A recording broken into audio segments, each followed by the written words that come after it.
قرآن پاک کو وہ جزدان میں لپیٹ کے بیٹیاں رخصت کرنے کے لیے رکھ لیا ہوا ہے، یا گڈی دے وچ رکھ لئیدا کہ ایکسیڈنٹ نہ ہوئے. پڑھنا والا ساڈا کوئی کام نہیں ہے. قرآن پاک سے ہمارا کوئی پڑھائی کا یا سمجھداری کا کوئی رشتہ میرے سمیت، میں کسی کو تنقید کا نشانہ نہیں بنا رہا ہوں، وہ اس کا جو ہے نا کوئی ہمارا کوئی ظاہر میں کوئی تعلق نہیں ہے. لیکن بات یہ ہے کہ آخر اللہ نے اپنا کام تو کروانا ہے نا. آخر اللہ نے اپنے جو ہے نا اپنی ول تو منوانی ہے نا. تو جب اللہ نے اپنی ول منوانی ہے تو پھر یہ کام ہو بھی جانا ہے، پھر یہ چیزیں تو ہو ہی جانی ہے نا. تو اللہ نے اب اگر کرنا ہے تو عربوں نے تو زوال کی طرف آنا ہی آنا ہے.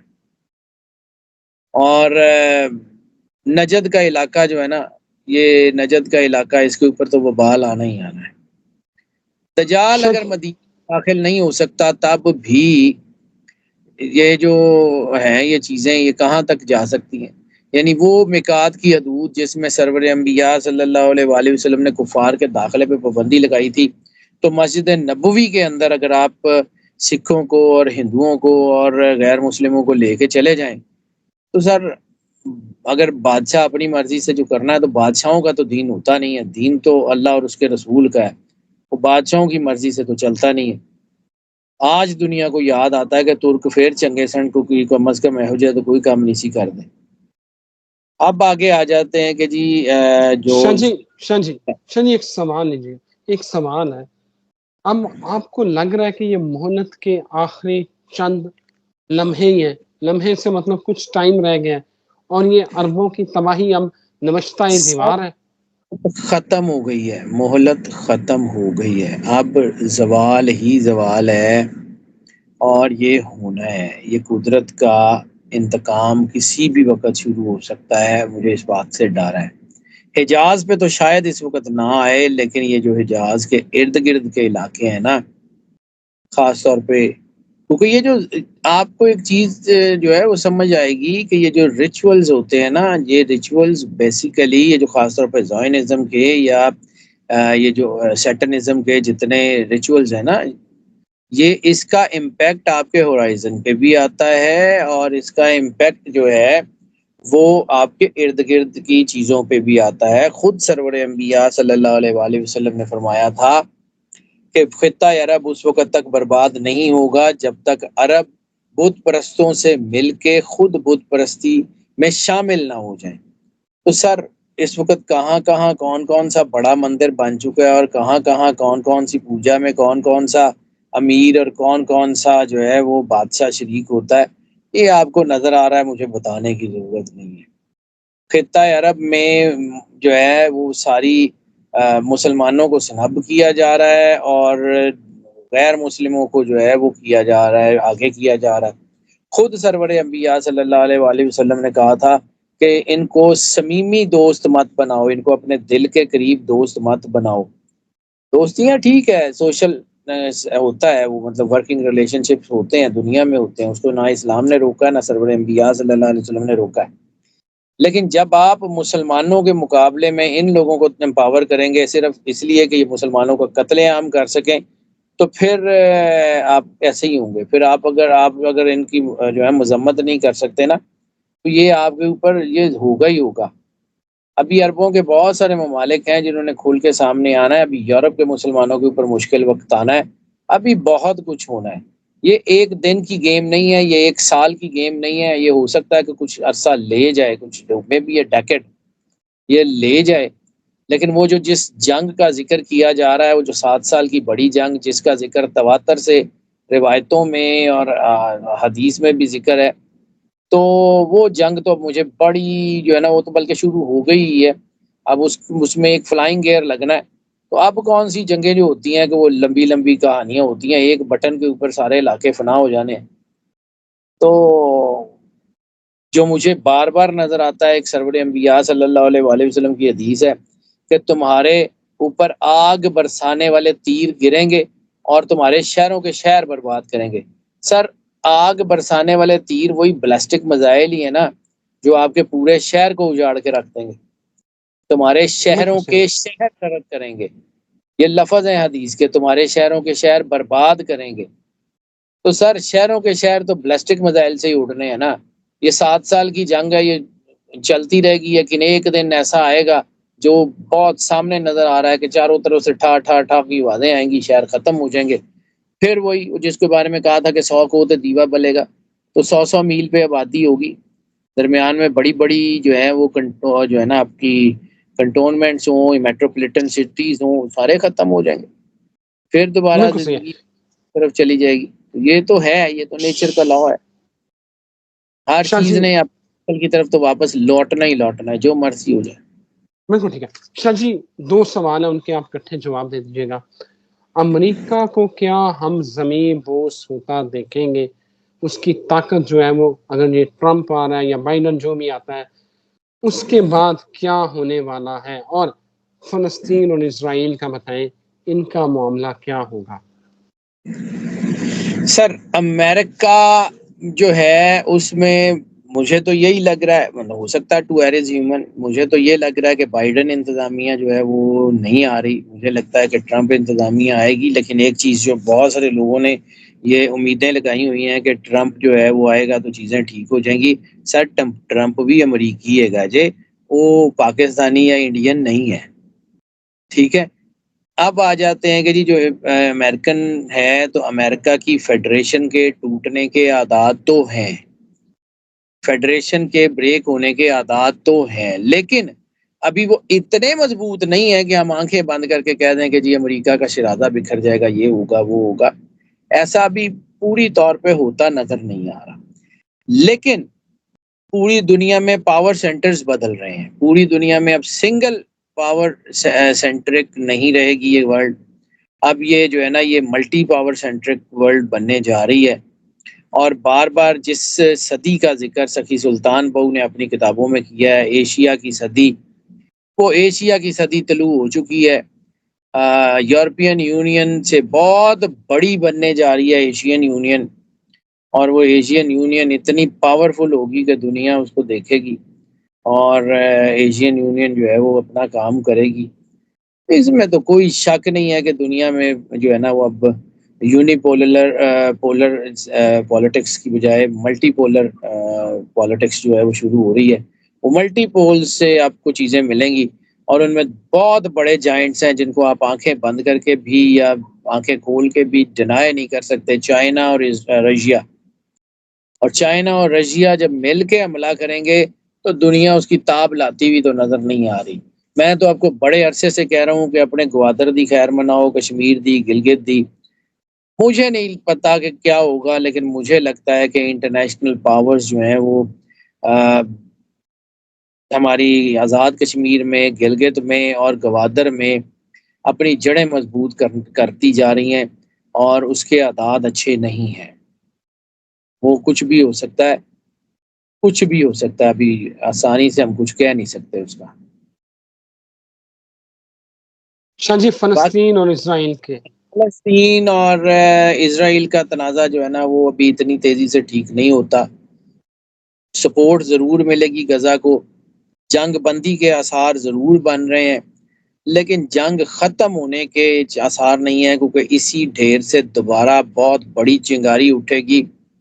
اور شہیدوں کا خون، جیسے میں نے پہلے کئی دفعہ عرض کیا ہے کہ شہیدوں کا خون کبھی بھی رائے گاہ نہیں جاتا. سر یہ جو خون ہوتا ہے نا، یہ باقی تو خیر کسی کا ناحق کسی کا بھی خون گیا ہو تو وہ ضائع نہیں جاتا، لیکن جو شہید ہوتا ہے نا اس کا لہو پھر ضائع نہیں جاتا. اور کوئی بھی اگر شہیدوں کو مس یوز کرنے کی کوشش کرے یا جو ہے وہ ان کے چیزوں کو کرنے کی کوشش کرے تو وہ الٹایا ضرور جاتا ہے.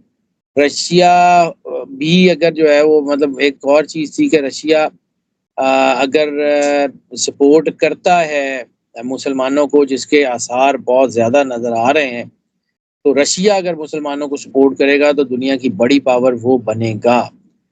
اس وقت مسلمان ایسی آئیڈینٹی ہیں جو چیزوں کو بہت زیادہ جو ہے وہ ٹرننگ پوائنٹ کی طرف لے جا سکتے ہیں. اب آ جاتے شاہ ہیں جی کہ یہی جنگ اسرائیل اور امریکہ کا جو ہے نا اس کے اندر بھی مجھے کو تھوڑا سا رفٹ نظر آتا ہے، ایسا کہ شاید وہ اتنی تیزی سے وہ سپورٹ نہ کر سکے. لیکن اس وقت جو میجر سچویشنز ہیں وہ یہ ہے کہ مسلمان ممالک کے اپنے اندر آگ لگنے جا رہی ہے، اور یہ اس میں ایک یمن اور سعودیہ کا تنازع بھی دوبارہ کھڑا ہو سکتا ہے، اس میں قطر اور یو اے ای کا تنازع بھی دوبارہ کھڑا ہو سکتا ہے، اس میں جو ہے اور بہت سارے جو ہے وہ معاملات کھڑے ہو سکتے ہیں جس میں مشرق وسطیٰ جو ہے اس میں آگ لگنے کے چانسز ہیں۔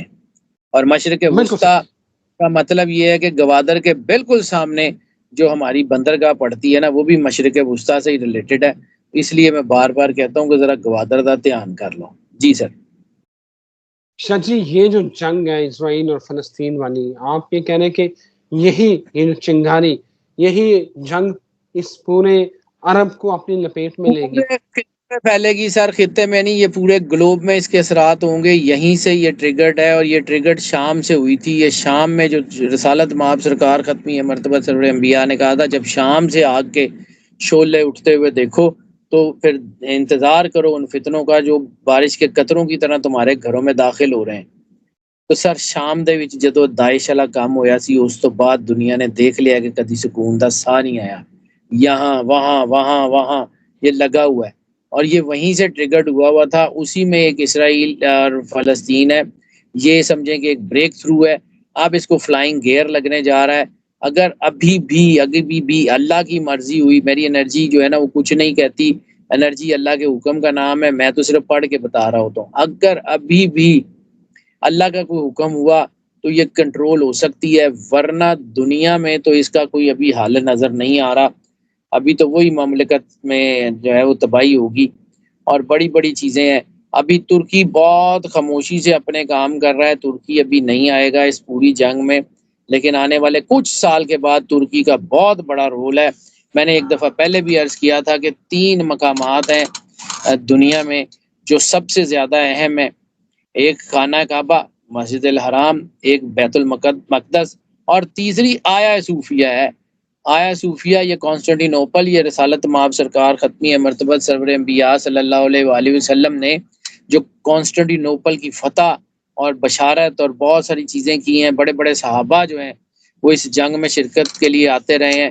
حضرت ابو ایوب انصاری جیسا بڑا جید ترین صحابی جو ہے وہ اسی جنگ میں شہید ہوئے، اور ترکی میں ان کا مزار موجود ہے۔ تو سر اگر قدرت جو ہے وہ یہ جو رسالت مآب کی زبان سے یہ الفاظ نکل سکتے ہیں نا، تو اس کا مطلب ہے کہ یہ کانسٹنٹینوپل کا کچھ نہ کچھ تو امپیکٹ ضرور پوری دنیا میں ہوگا۔ تو یہ اس طرف ترکی کی طرف بھی نظر رکھیے گا، یہ آیا صوفیہ جو ہے نا یہ کوئی عام سی چیز نہیں ہے۔ بہت شکریہ شاہ جی آپ کے وقت کا، تھینک یو ویری مچ۔ بہت اچھے طریقے سے آپ نے مجھے اور میرے ناظرین کو گائیڈ کیا۔ ناظرین اجازت دیجیے، ایک نئی ویڈیو کے ساتھ پھر سید حیدر جعفری صاحب کے ساتھ حاضر ہوں گے۔ اللہ حافظ۔